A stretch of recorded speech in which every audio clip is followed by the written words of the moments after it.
Hello, my name is Owen, and welcome to my top 5 authors in the world in 2024. I made this video over a year ago, November 5th, 2023, how I've changed since then. Go back and watch that video, and then look at me now. Look at me in my eyes now and tell me I haven't seen some things.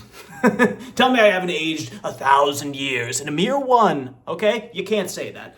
First of all, I want to address the elephant in the room.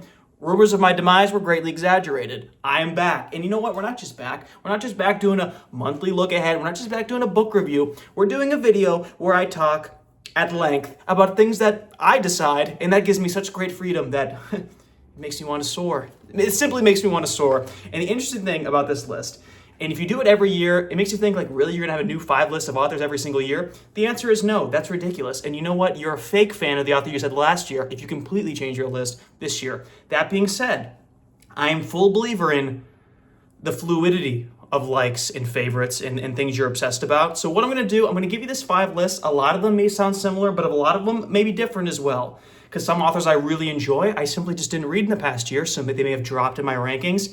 And the number order matters less than just making the list or not. But you know what? There are some big shifts on it that I think are of note, and perhaps I'll explain them, and perhaps I'll forget to, because that could happen as well. But what's most important here is I'm not going to say I watched that 20-minute video I made last year about this topic, but I did skim it just because I forgot what I said. And you know what? Why did no one tell me that I was lying? Obviously, I'm a changed man since then. Obviously, I've aged 1,000 years. Obviously, I have the wisdom of 1,000 men now compared to last year. But you know what? My list felt weak. And if you watch the one before that, it's even weaker. And I think it's a testament to 2 things. Testament to how smart I am right now. And a testament to just honestly, when you read more books and you talk about books for a longer length, you get a more specific palette, I think. And I think really I'm starting to narrow down into the things that I really, really enjoy about reading. And I wouldn't be surprised that it's a continual growth process. Because I say this all the time. I have said it multiple times, and I swear I have. If you don't hate yourself a year ago, if you don't hate yourself from 5 years ago, you're not growing. And hate's a strong word. But you should always feel like, my version of me now would annihilate mentally, physically, spiritually. What's another way? Your former self, right? You should just absolutely dominate yourself in every single way. But that's besides the point. That's more of a philosophical idea for perhaps you to ponder on the freedom of your own time. This is not that time, guys. We're in a time crunch here. And what's that time limit? I don't know yet, because videos, as I say also many times before, you are watching them from the future, okay? So me, I don't know what I'm gonna say 5 minutes from now, perhaps 30 minutes from now. Is this video gonna be that long? God, I hope not, all right? It's near my bedtime, hence why it's dark. But listen, jumping straight into it, we need to settle down. It's just been so long since I've been left unbridled from the stable, starting at the Kentucky Derby, boom, gunshot, we're off to the races. And we're 3 minutes in, and we haven't said anything about books, or about authors, or about reading, or about anything I said I was gonna talk about, but that's what we're here for. So let's begin. Okay, so number 5 on the list, it's a returner to the list. It is the very talented Robin Hobb. And now I know what you're thinking. Owen, Farseer Trilogy, you said it was one of your favorites. It still is, okay? And I was, at the time last year, I was wrapping up Live Ship. I finished Live Ship in January of this year and have yet to pick up another Robin Hobb book. It's one of my failures of the year, which maybe we'll talk about in a later video. And I regret it deeply that I never got to the next trilogy in the realm of the Elderlings, because I desperately want to finish that series. I really loved all those books. Farseer is still the king for me. I thought Live Ship was very, very good as well. And Robin Hobb is one of my top 5 authors, which is a great accolade. But I think, if I remember correctly, she was like number 3 in my list last year. That's because I was a little bit of recency bias. I was reading the series Live Ship at the time, and I had read Farseer earlier that year. But having sat with her work without consuming any more for almost an entire year now, I can safely say that it is a solid top 5. It's not like she was like borderline getting the top 5. She was basically borderline 3, 4, or 5. So I feel very comfortable putting her there. Obviously a fantastic author. And I would say the reason why I think that is something that I talk about a lot. One of my favorite types of books, but I guess specifically fantasy books as well, is kind of like slice of life fantasy. And what I mean by that is taking it at a slower pace. She really lets us sit with these characters and understand them doing their day to day and really get to know them very, very intensely and intimately internally before putting them in like the meat of the fantasy action, right? There are some fantasy authors that really go straight into the action, to the battle, to the world saving, the magic book, the world ending threat, the world eating dragon. And what Hobb will do, which is very interesting to me, is she'll be like, yeah, there's this army that is attacking the kingdom, right? And it's going to destroy the entire world. And you're like, oh my gosh, when's that final battle going to be, right? You're introduced in the first 50 pages, final battle book 1, maybe first encounter, leading up to like the final battle with the big boss. And there will not be a single encounter with this world-ending threat until the very end of book 3. And you're like, what? That sounds boring, that sounds slow, and it is, but it's not boring, it's amazing.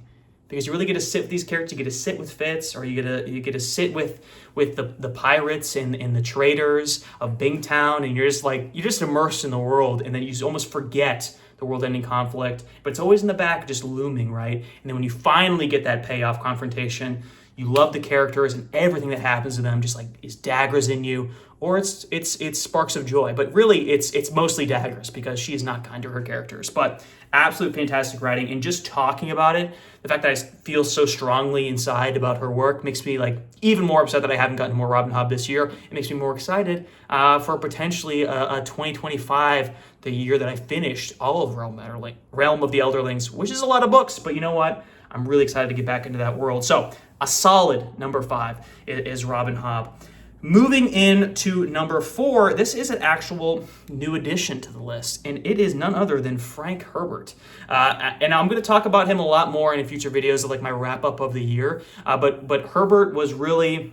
I had read Dune before, and I wanted to reread it before part 2 of the Dune movie came out, and I kind of got lost in the Dune sauce a little bit. And I plan on reading God Emperor soon, but those first 3 Dune books, Dune, Dune Messiah, and Children of Dune, I thought were absolutely incredible. And maybe it's a controversial opinion. I get the sense that it is for at least part of it.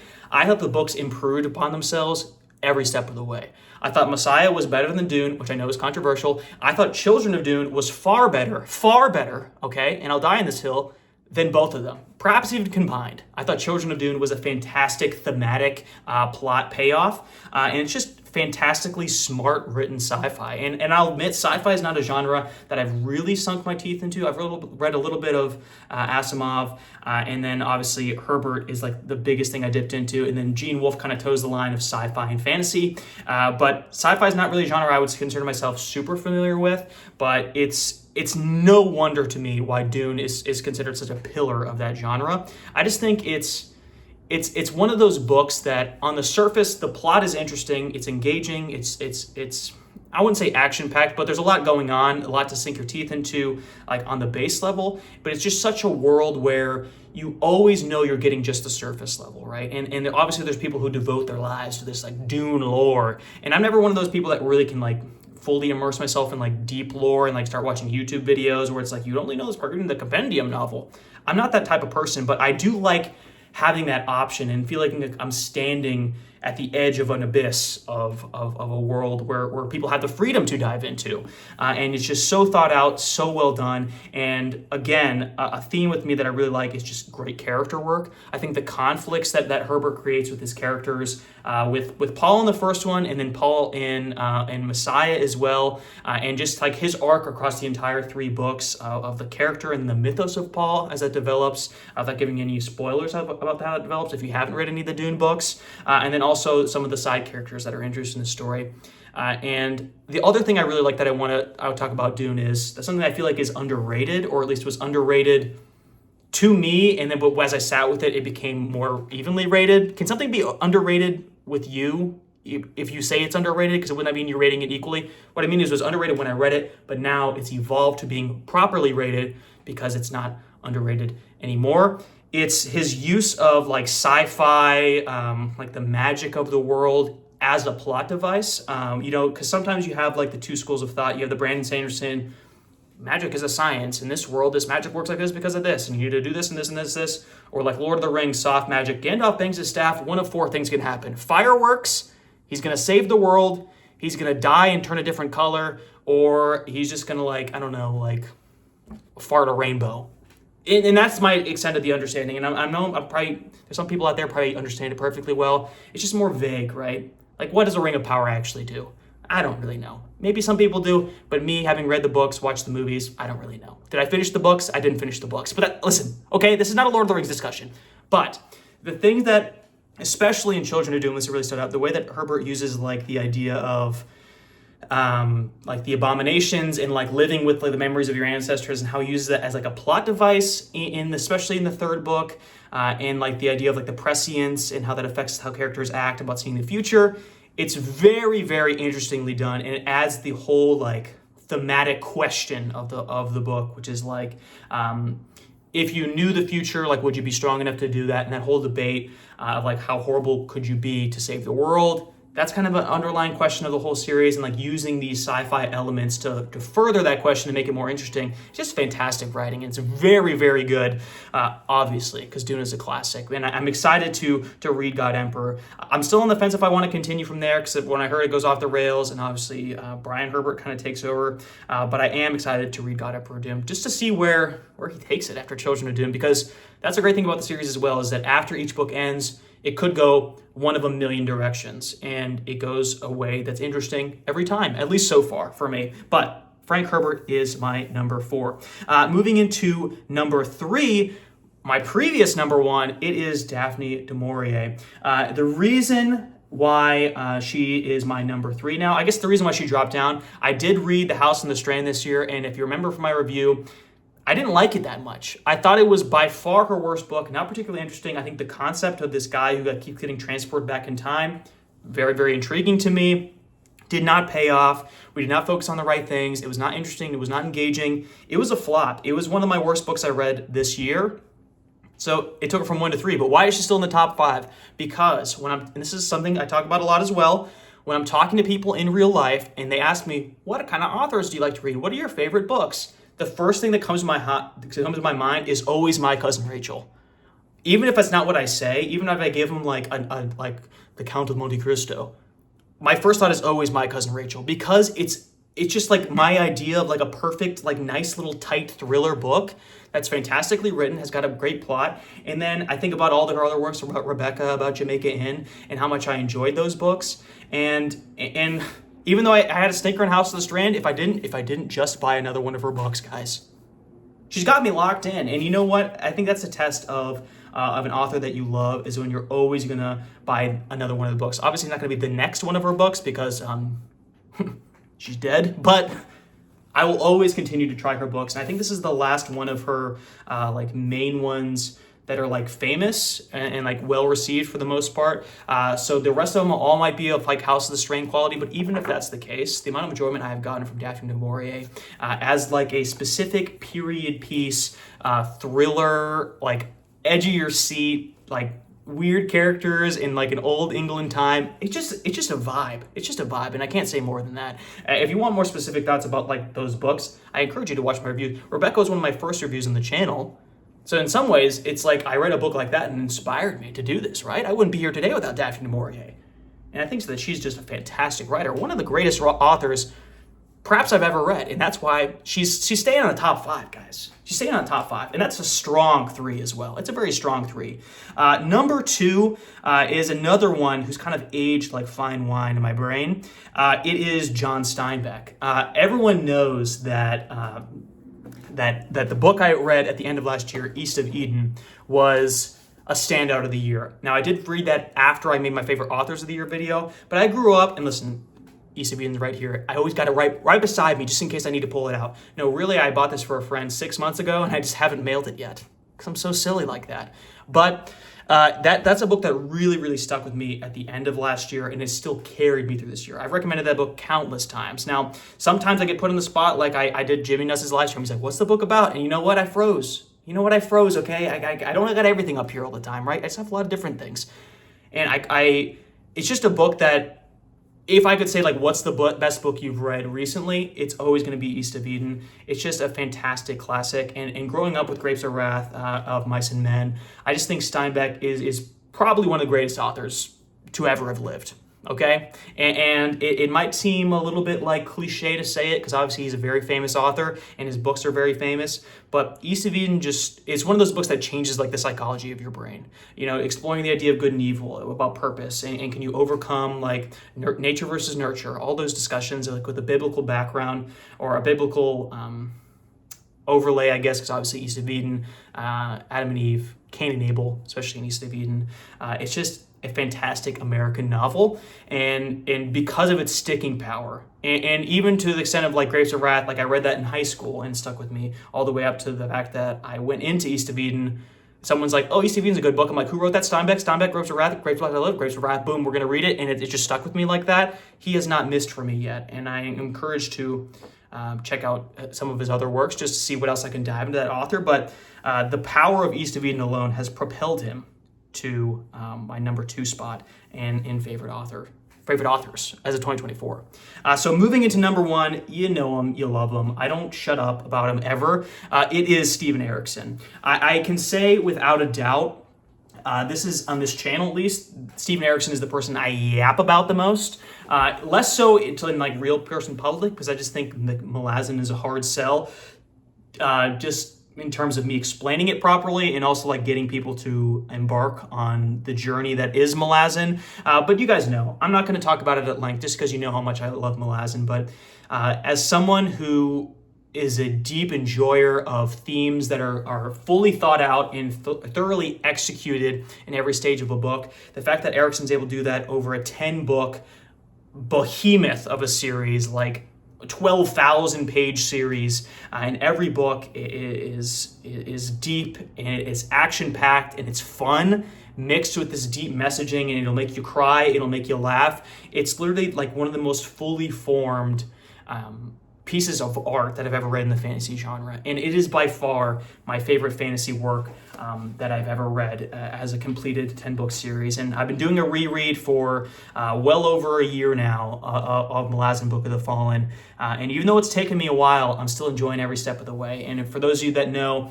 I make a lot of like Malazan reread videos, sporadically, of course, because I'm taking so long to read them. But in those videos, I feel like, or at least I hope that my passion for those works are telegraphed, just like the things that I found where it's like every single character, every single subplot serves the story and serves the theme and serves the message of each book. And there's always like a light switch moment for me. Usually it's around like maybe like the halfway point or like the later half of the book where it just all comes together. It's like, why are we wasting time on this side plot? Is it just because it's action-packed and it's funny and this character makes quips? Or is it serving a wider message? And when you realize that, once you realize the deeper layer of it, it's like you realize why your English teacher was so excited in high school, right? It was like, the color blue, the color blue. That's what I do every time I uncover a Malazan theme, I guess, of a specific book. And knowing how the season or how the series ends, picking up on his foreshadowing, it's all very intentional writing. And even though they're long books, which some people can't tolerate long books, and you know what? Some days I can't either. The fact that I am so engrossed in it throughout every single page of this book is fantastically written. And it's one of the few pieces of work that I've read ever in my life that I have almost zero complaints for.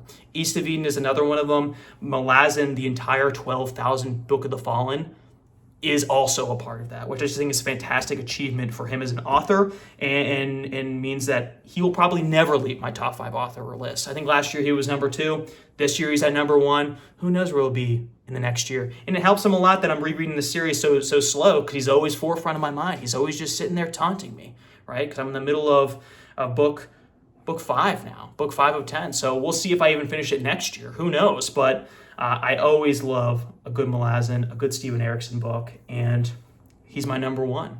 We're coming in at just under 20 minutes here, so I think actually a little bit shorter than last year, but I think we got some good points across. I want to know, what are your guys' 5 favorite authors of all time? You guys give me great book recommendations all the time. I think one of the great successes of this year in general was the few times I actually did like the book of the month, the recommended book, because you guys introduced me to a lot of great authors who potentially would make this list when I get back to them and start reading more of their work. But I just need a more completed analysis other bodies of work. But I want to know what you guys' favorite authors are, because it's one thing to write, for somebody to write a great book. It's another thing for somebody to write so many great books that person is an artist that you would always follow, and it's an always buy when they release a new book, or it's you read all their books. I think it's a fantastic literary achievement that even if it's maybe not a Steinbeck where it's like they're all classics, the fact that authors can have grips on us like that, like even, I know Brandon Sanderson was on our list last year, but even to his credit, I still buy a lot of his books as they come out, even though maybe he's fallen a little bit on my all-time lists. Just the power of authors to do that, to have a fan base in that way, like they're like they're a musician, I guess, like coming out with a new album. It's so infinitely harder to do with books. So I think it's very commendable that any are able to do that. And I love talking about my favorite authors, and I want to encourage you to do the same to me, because who knows, I might find some great books that I love from your favorite authors. And wouldn't that be a fantastic transaction for me? Okay? You give me your time, you give me your effort, I get enjoyment. That's the system that we've set up in, okay? And as always, be sure to like and subscribe if you like the video and you want to see more like in the future. And as always, thanks for sticking around.